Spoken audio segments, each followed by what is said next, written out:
Hi, welcome to my channel. In this video, I'm going to tell you all the things you need to know about my recent interview with Amazon. As you probably know that I have passed the Solution Architect Professional Certificate recently. So people ask me why I already have a job and you still would like to get AWS certified. So there are two reasons. One, getting a certification is not only to get your job, but more importantly, it also gives you more potential to get a better job.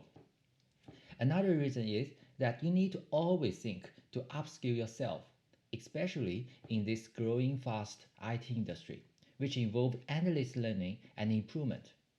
To achieve a higher goal, you always need to escape from your comfort zone. That is exactly why I want to try Amazon as my next stop. But unfortunately, I didn't get the offer at last. But the whole process is very enjoyable, and I did my best. Do I want to try again? Probably not. But I still would like to share all the things I have prepared and all the things you need to know just in case you need it.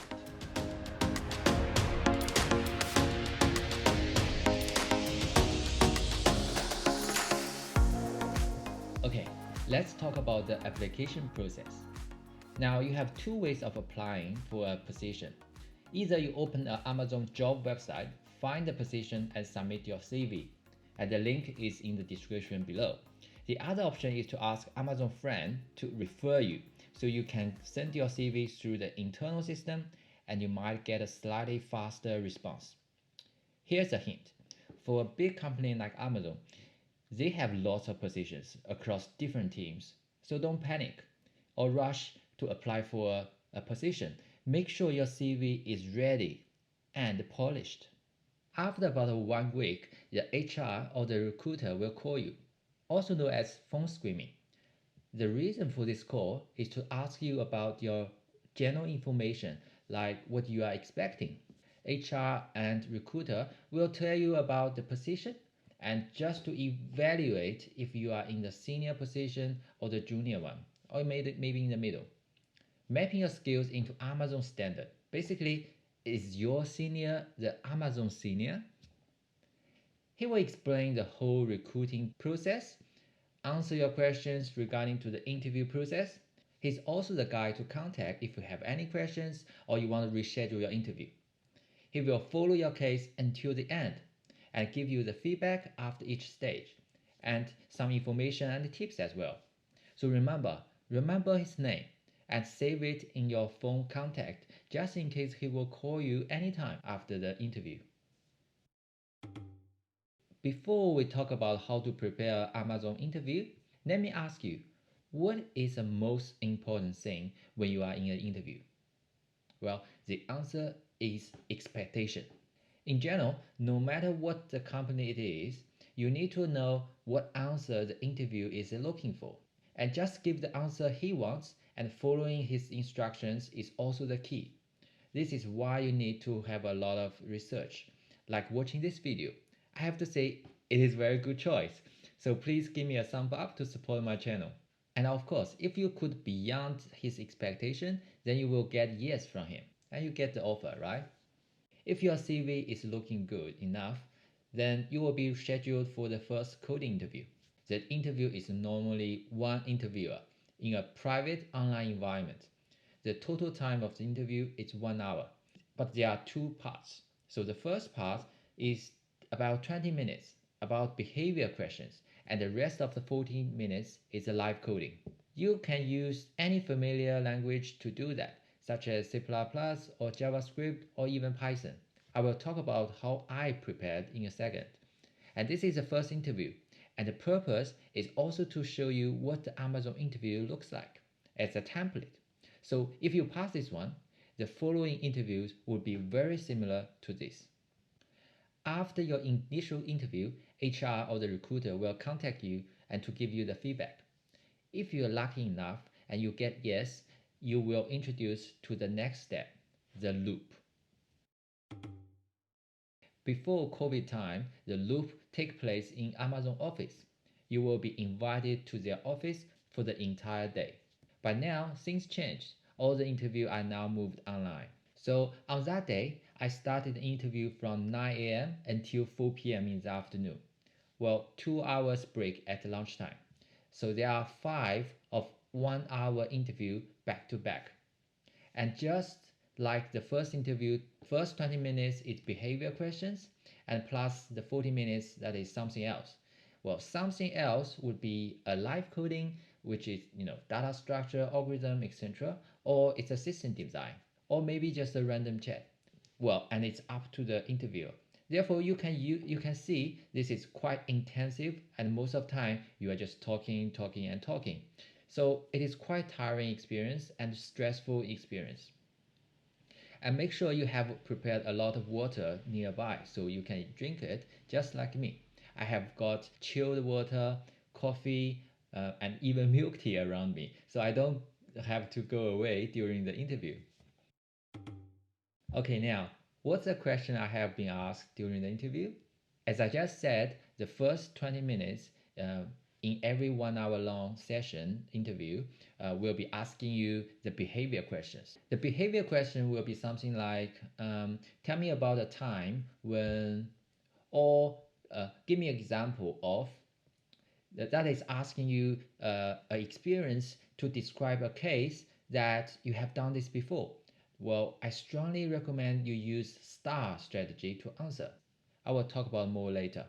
The first session was a live coding question. Just like my first round, I was asked to sort an array. So basically asked me to design a sorting algorithm and ask about the time and space complexity and other sorting algorithm you can think of. And the second session interview was with a team lead. And the second half of the interview was just a random chat. Talk about my past project, what was my biggest challenge, how to solve a conflict in a team, etc. But these questions are really hard to know what he is actually expecting. So my hint is that you need to keep talking. So you take the topic into the area that you would like to share or wish to discuss. Remember, just be confident and share the successful experience you have done this before, right? And you really want to lead the conversation. Otherwise, if you are not talking much, he will ask you questions, and you might get more stressed and get nervous very easily, so that it feels top-down pressure. And the third session was a system design. I was asked to design a bookstore. I'll talk about system design in a second. The fourth session was to make a game. He given an array of numbers, just like 3, 4, 7, 1, 4, 6, 2, and 1, 9, 2. And the rule is to start from the first number, and each number represents how many maximum steps you can go. And when you get the last number, the game ends, right? For example, the first number is 3, and you can grab 4, 7, 1 for the next move. So if you go with 7 and you can go maximum 7 steps, so let's say you can choose the last number 2, and so the game ends. Or you can grab 4 and take 4 steps to 9 and take the next another step to 2. You also finish the game. So both are valid answer, but there are many following questions to ask you to design an algorithm. I'm quite enjoy in this question, and I used two different data structure to solve this. The fifth session was with a young programmer. I think he was very tired of his work. So the first 20 minutes behavior question was a bit unmindful. And no matter what I said, his facial reaction is nothing. So no smile, no reaction, or following questions. Just listen and make some notes.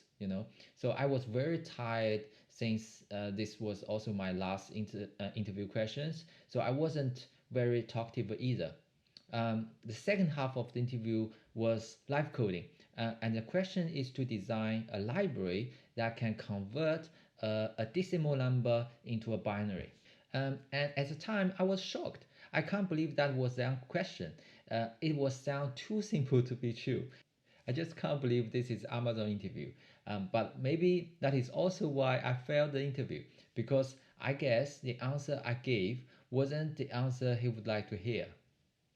That is also what I said earlier, expectation. So if you give me a second chance, I would ask him many more questions to clarify what he wants me to do.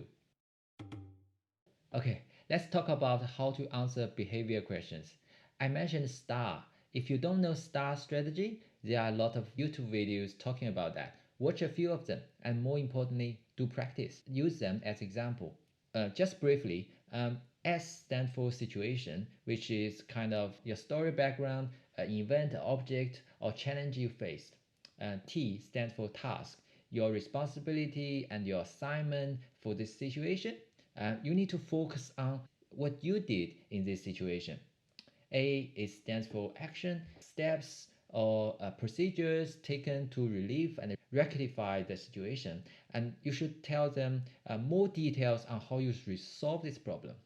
R it stands for result. So results of action taken, but must be a measurable result, like how much money you have saved or time, or more specifically, like cutting costs for $1,500, etc.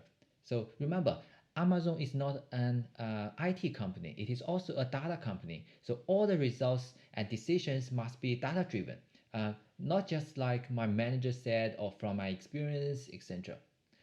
And by the way, star is not used in software development positions, but in all the positions and even used in your CV. Another important note is that Amazon, they have 16 leadership principles. I will put them on the screen now. They are the core value of Amazon and will be mentioned in a lot of times during the interview. You need to pay more attention to them. If you don't know them, I recommend you a website in the description below. Check it out and make sure you understand it. So make sure you can prepare at least one example or story to demonstrate that you know well and have practiced them in your daily work as well. Okay, let's talk about live coding. Most interviews will ask you to do a live coding that involves data structure or algorithm or maybe both. As I mentioned earlier, they will give you an online environment just like a notepad, shared between you and the interviewer. There's no intelligence sense and all the fancy extension to use, just a notepad. But the interview is not going to compile or run your code. They want to know how you solve it in a real life. And in other words, they want to know how you think through it from the start and your logical thinking, and more importantly, through two-way communications, asking and answering different questions. So pseudocode is good enough. If you forget the syntax, that's okay. You can move on. Any language is okay, like C++, JavaScript, Python, anything. So remember, do not start coding after you hear the questions. Always, always ask clarifying questions. Don't you just remember what I just said? It is about expectations. You need to know what exactly he's asking you to do. Make sure the interview is following your way and ask more questions, just like you and an interview are having a pair programming together. During the interview, make sure to communicate a lot. Something like, can we do this? Or let the interviewer to confirm he understood what you just said or what you are trying to do.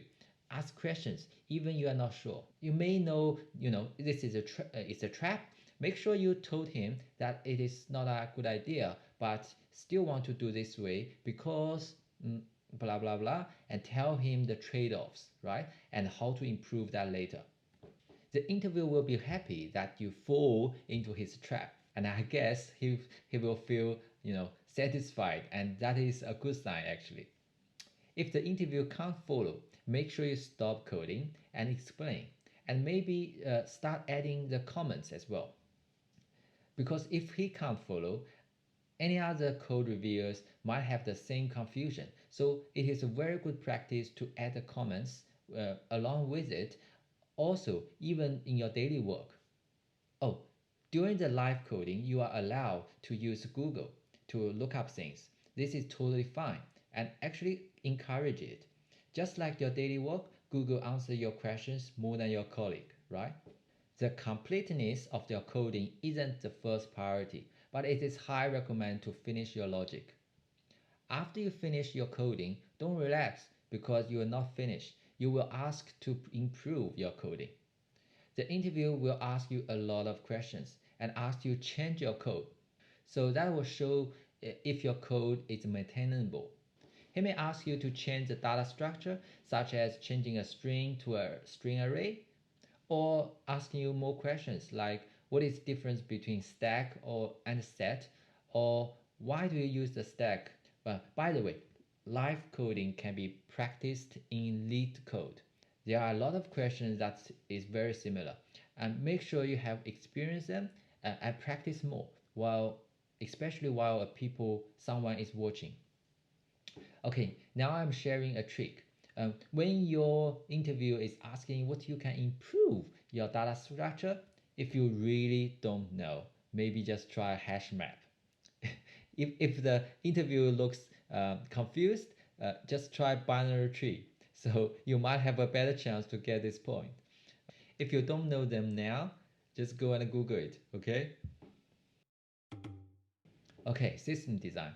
In terms of system design, if you are applying for a senior position, you need to get prepared for a harder question in this round because a good senior should have a bigger picture view.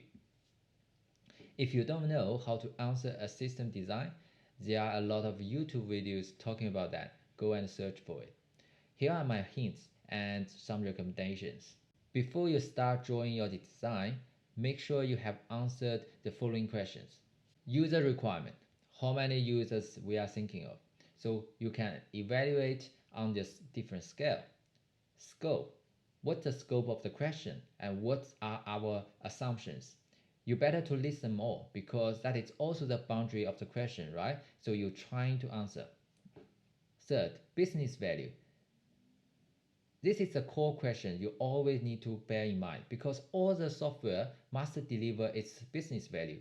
While you design, there are areas that you need to always bear in mind, like availability, reliability, especially for cloud services, how to make sure if the one server is down and the whole system is still reliable. Scalability, how much traffic do we get in one transaction and how do we scale up and down? Like performance, what is the read and write capacity? Thinking about what cache technology we can use, like CDN for the static page, sharding for the database, or sticky sessions. Cost, how to save maintenance cost.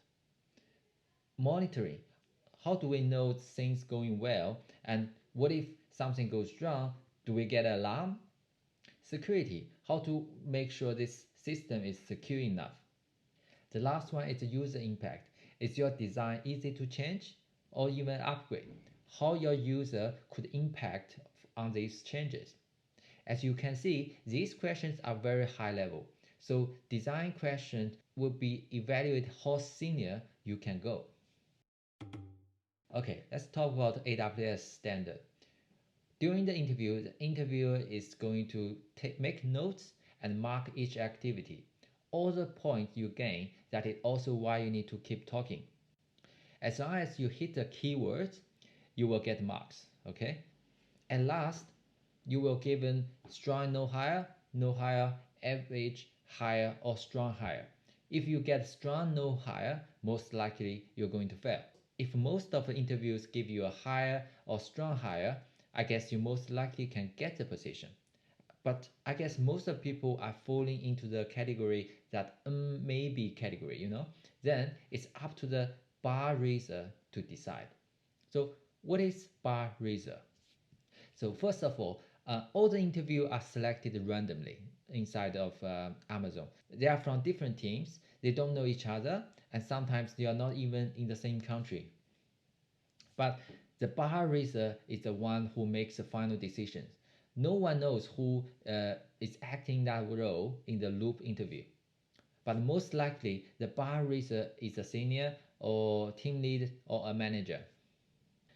The principle is that he's going to decide if your skill level is above the average of the team. If the answer is yes, then they will offer you the position. Otherwise, no. That's exactly what a bar raiser means, right? In this way, Amazon can keep and raising up the bar and get the smartest people in the world. But what do you feel as an employee, right? For me, I feel a little bit crucial. Well, the loop interview happens in just one day and you will get results pretty quickly, normally the next day. And from the beginning to the end, the HR or the recruiter never talks about salary package. I think they are pretty confident about the offer in the market. The offer normally consists base salary plus bonus and shares, also offering a private insurance allowance or some other small costs. Okay, I think I have said a lot. Now, do you really want to try it? Well, if you failed just like me, it doesn't mean you are not good, okay? Amazon is a great company for sure, and it has many smart people, but it's not for everyone. If you want to try again, keep practicing and be prepared for before the interview. But well, is it worth it? Let me use a Chinese idiom to answer. 仁者见仁，智者见智, which basically means each according to his likes, everyone to his own taste. Okay, if you find this video is very useful, please give me a thumbs up and subscribe my channel. And if you understand Mandarin, I also have a Chinese speaking channel to share my vlog in Australia. You can go and check it out. Thank you for watching for this video and I will see you next time. Bye bye.